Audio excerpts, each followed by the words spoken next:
Hey, STS here. And I'm back again for a simple review. But by the way, I do have a page on my Facebook, which I don't think it's going to lead anywhere. I mean, I can just post these on my own personal Facebook. I'm in a page, I'm part of the Marion World Order. And I'm also have my page, it's called STS in the Zone, and simple reviews. But I'm trying to get people to go on that. But if not, I'm just going to share these on my personal Facebook as well. But other than that, let's talk about this movie. This is the third annual. I think it's the third. Yeah, this is the third. If I'm wrong, I'm just gonna say the third annual. This is the third annual trip of movies from my grandma's house, from Marion at the Anderson Library. If you hear background noise, that's my crazy ass wife playing with my son. They're both crazy, just like me. But this movie, the first movie right here, I got like I don't know how many I got, but what I got a bunch of movie titles that were picked out, and I ran them, put them in a blanket, and I had my son just reach out and picking one out, and then the last one, I was going to. Well, actually, there was two last ones. There was two of them I forgot because my son left. So I just chose both. I just looked at each trailer and whatnot. I got westerns, horror, and comedy and whatnot. But the first film is that ever since I've been going to Anderson Library, this was a film that I gotta check out this film. I've heard stuff about this film, and I want to check it out. And it's under the comedy range, but it should have been under musical, because this is kind of like a musical in a way. And this is Rock and Roll High School. This is executive produced from, this is the Roger Corman early films edition, well, the Rock On edition. Roger Corman does a bunch of executive producer stuff, and he's the executive producer in this. And this is with PJ Souls. Now, PJ Souls, she's good looking. She's 65 here. I think she's in her 30s here.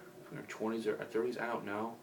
But damn, she's hot. I mean, I wonder if she's in the background with the Ramones, because the Ramones are in there, but she's good looking. I mean, she's the chick from the Halloween, from the very first Halloween, and she's the one at the top of the she's the only chick you see with her titties in. She's the only chick. But this, you don't see nothing. I mean, this is rated PG. The Rock and Roll High School, it has the Ramones in it, and it has an awesome soundtrack. It says includes music from Fleetwood Mac, Alice Cooper, Devo, and more. It was a pretty solid soundtrack, but I kept falling asleep for this film. I mean, there was a bunch of music numbers and but I mean, I just didn't really get into it. But I was gonna say, I'm not gonna do the review. I mean, because I just don't really get into it.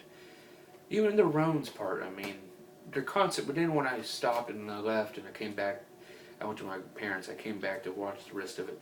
The concert was pretty cool though. But this is what the main story is about. It's Vince Lombardi High School. Has quite a reputation. It is the wildest, most rockin' high school around. That is until a thug of Principal Miss Togar comes along and tries to make the school a totalitarian state.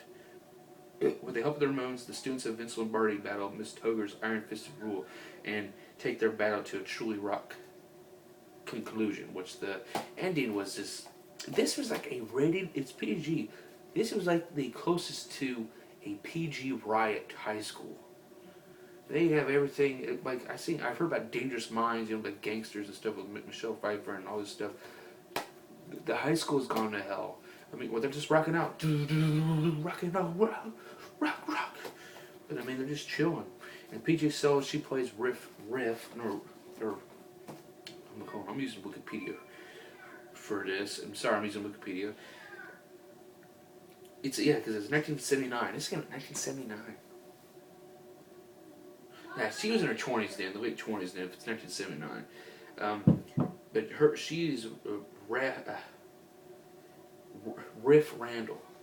And she's like the most popular rock and roll student. I mean, she's all about rock and roll. And let's just basically read the plot from here.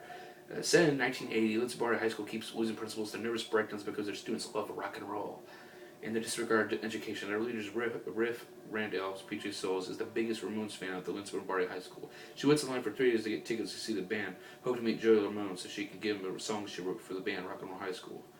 When Principal Togar, this actress named Mary Woronov, takes her ticket all the way, Riff and her best friend, Kate, which is a Rambeau, have to find their way to meet their heroes. By winning a radio contest, when Miss Turner and a group of parents, they end up breaking their records or whatnot, and burn them up. They all go hell. They all go ape shit, and then they get the Ramones, which I did like the Ramones concert part because every song they would play, it would show there before. Like they played Principal. I hope I said it right. Then they played Lobotomy. Lobotomy.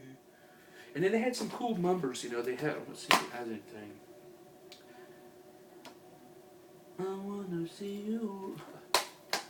I want to see you around or something like that. There was this number where Joey, she's daydreaming of the Ramones in her room. Like, I want to see you around. I want to see you around. Or, I don't know if I may have been saying it wrong, but then each time she's daydreaming, then she's in her bra and panties and shit. So it's very good looking, sexy. And, but you didn't see nothing here. I mean, of her topless or whatnot. But you could see her lingerie. It was pretty nice. It was pretty cool. Music numbers, but I'm not really into musical. Even if it's metal, I mean, maybe it's rock and roll or punk. I mean, it should be called punk and roll, punk and rock. But it's rock and roll high school. This was supposed to be this movie is supposed to be about disco. So I mean, but then they changed it. But I mean, the soundtrack's great. I mean, you got the rock and roll high school. You got I want you around. I want you around. And then they have most of the soundtrack's all Ramones basically. But I mean they had they also had it's pretty cool. Then but that's the main story for her. But they also have a little side plot with the popular kid, Tom Roberts. He wants Riff. He likes her. He was like, oh, he's the only girl I dream. And there's a cool segment. He goes in the boys' room, and then it plays "Smoking in the Boys' Room." Because back then I didn't know. I thought Motley Crue did it, but it was a cover for Motley Crue they did. Because Motley Crue wasn't the first ones. They just covered it. But he goes in his room, and this office in the bathroom, and there's this chick. There's a secretary, and he's like, goes to this office like, I need to talk to. What is this guy's name here? I'm sorry if I'm taking forever. Engelbauer.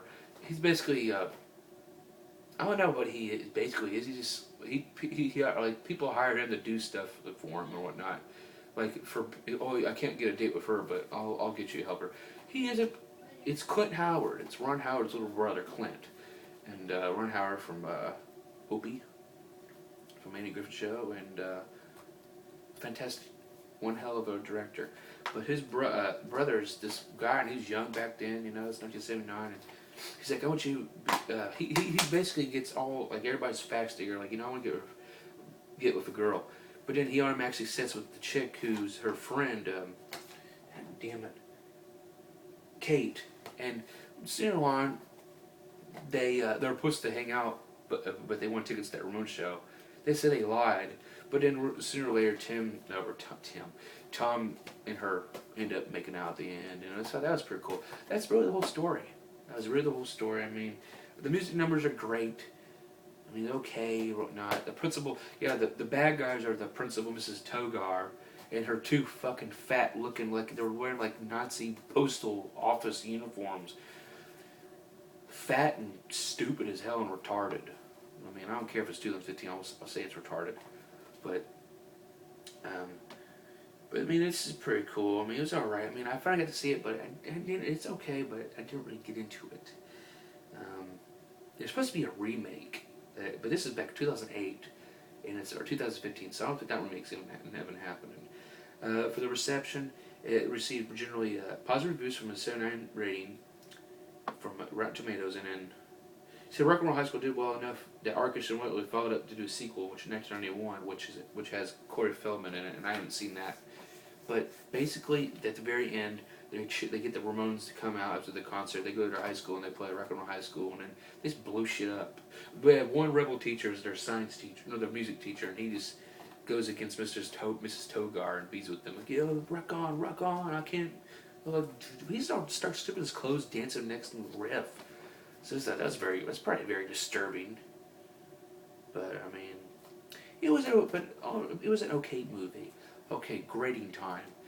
Or I mean, do I recommend this film? Yeah, absolutely. If you want to check out the Ramones, it's the Rock and Roll High School. with PJ Soul. She's hot as hell, but now she's old as hell, but she still looks good for her age. But to recommend it, yeah, music. Before it was 1980s, into the 70s. Number out of a 10, 7 out of 10, and I gave it a C minus. I mean, it was just okay, but I did not really get into. I never got really involved. Get into it much. I had to pause it for a moment and I'll start all over. But then I did. I watched it all. But that is Rock and Roll High School, and it is directed by Allan Arkush. Weird as hell, but Rock and Roll High School.